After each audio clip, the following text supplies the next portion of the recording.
So what makes this section of organic chemistry hard is that there are different competing reactions, and you have to understand what's going on to be able to predict your products. So let's just look at, if I take methyl bromide and treat it with sodium iodide and to make methyl iodide.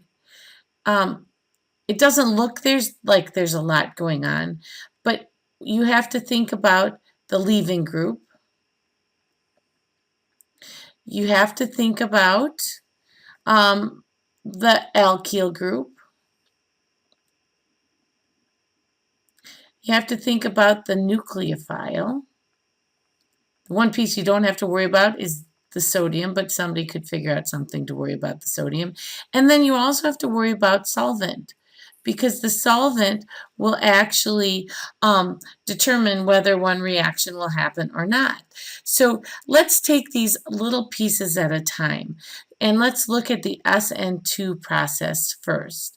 So with an Sn2 process, if we look at our leaving groups, and we're always working now with alkyl halides for the most part. So we have different alkyl halides. We have fluorine, we have chlorine, with bromine and iodine.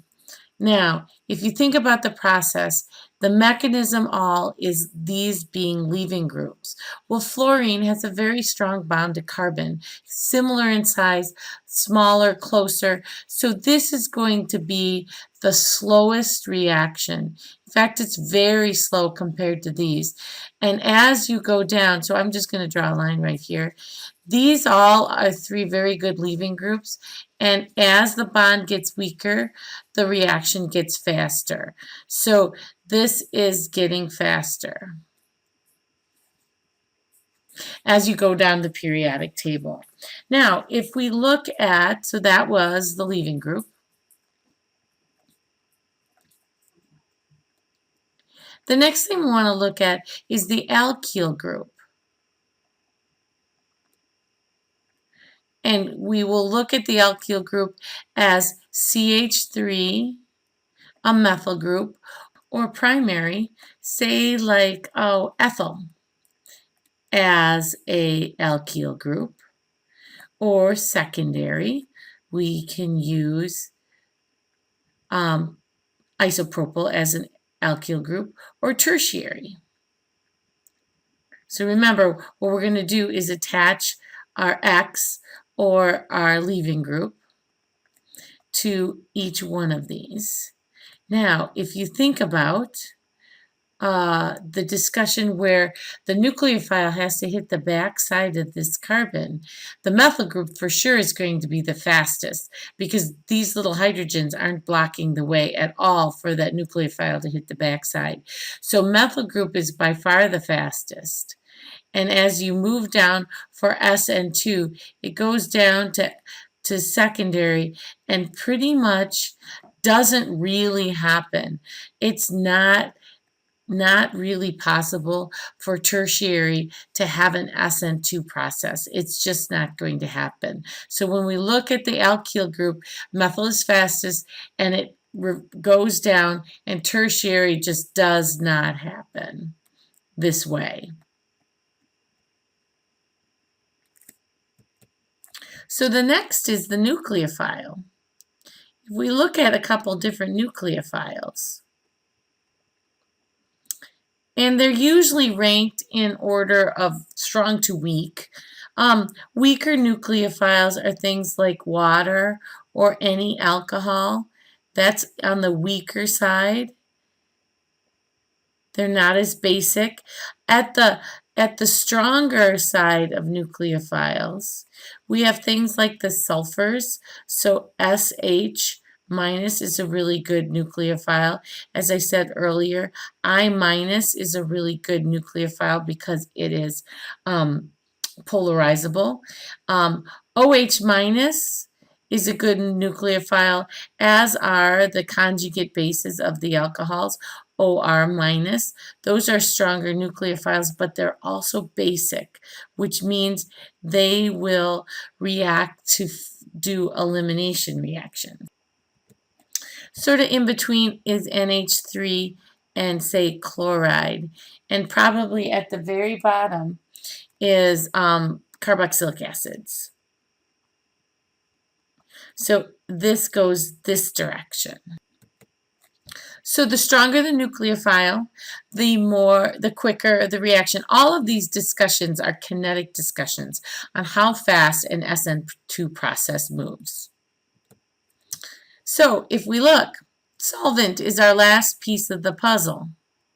So solvent for an Sn2 process, to stabilize what we call the transition state right here, the best way to stabilize that transition state is with a polar aprotic solvent. It has to have some polarity because that stabilizes the pentavalent carbon and the little bit of polarity that's in the transition state. And aprotic means it cannot donate protons. Protic solvents stabilize carbocations, and we want an aprotic solvent, a solvent that doesn't donate protons. And examples of that are acetonitrile, like this is polar, and aprotic, these protons are not going to leave, or dimethyl sulfoxide,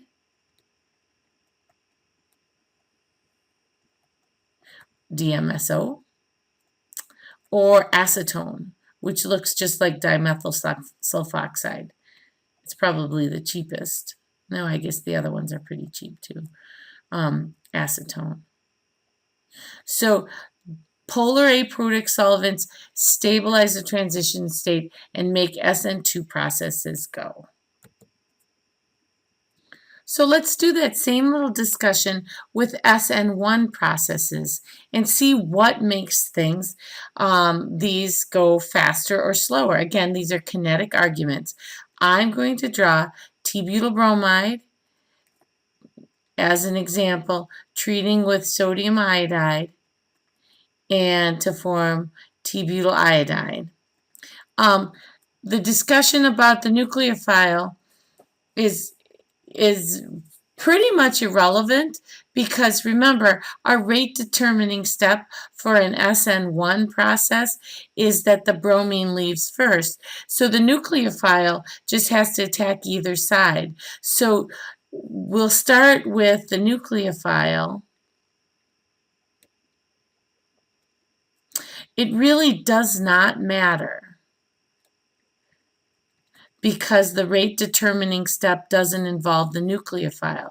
The one thing you do have to worry about is a basic nucleophile will cause elimination to happen. So you'll get E1, probably E2, to happen with secondary and tertiary alkyl halides. So the nucleophile does not matter because the rate determining step is the loss of the bromine. So let's look at the bromine. So if we look at our leaving group, I'll put it up here because that's where it was before. And a lot of times we'll put leaving group X. And again, we have fluorine, chlorine, bromine, and iodine. And for the same reasons, we're going to draw a line there. This is by far the slowest. It doesn't react very well. The bond is too strong. And then it gets faster as you go down because this is a weaker bond. Okay, so now let's look at the alkyl group. And again, we're going to look at it as methyl, and I'll attach it to our X, primary, to our X, secondary, and tertiary. Now, if we think about it, our tertiary is much more stable, so it has a more stable carbocation. And as you go down, it's going to get faster. So this is not fast at all. It's very slow because the methyl carbocation is not very stable. So when you have a tertiary, it's much faster with Sn1. So they're very complementary mechanisms. And the last bit is the solvent. So solvent, again, it's complementary. You want a protic solvent. So a solvent that can donate protons. So methanol or ethanol, or, oh, there's a 2 there, or acetic acid, any protic solvent will stabilize carbocations and will make the reaction go faster. So Sn1 reactions use protic solvents, Sn2 reactions use aprotic polar solvents.